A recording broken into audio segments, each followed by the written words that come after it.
last Wednesday night, Warren Puckett and Suzanne and I of Breaking Bread fame, and we drove to Preston, Idaho, and met in the beautiful home of Brent and Ruth S. There was a small gathering of people from around those parts.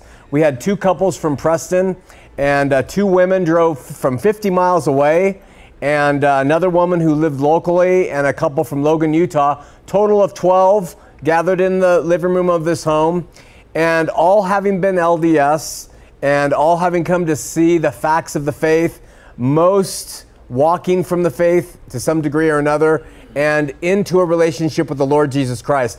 I can't tell you how much it warmed. I know it warmed Warren and Suzanne, warmed my heart to be gathered with those souls, seekers of truth, courageous people who were not only willing to stand up and walk away from the religion, which in Preston, Idaho, and in Utah, and in other places like that, Arizona and parts of California, Washington, they not only walked from it, but we really enjoyed it because they walked into a relationship with the Lord.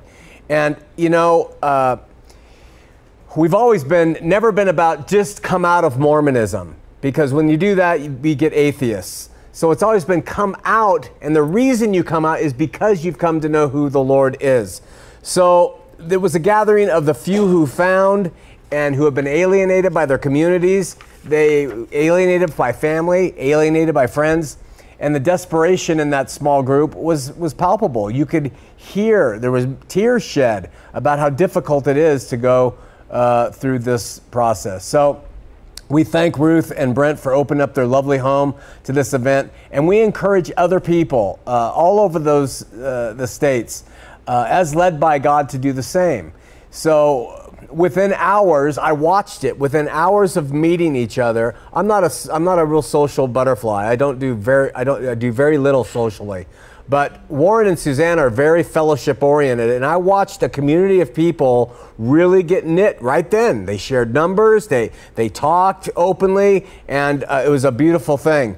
So this is what church looks like today. It's when like-minded believers come together. Doesn't matter if you're in someone's living room or anywhere else, and fellowship is there. Anyone who's willing to hold such an event in their home, Utah, Idaho, surrounding states, let us know. We'll be more to come and encourage the saints toward greater faith and love, less religion, and all you got to do is write us. The graphic for the emails on the screen, Shawn at Aletheia Media, and we'll do all we can to come out and join you and help facilitate a non-brick and mortar approach to open, loving, liberating faith.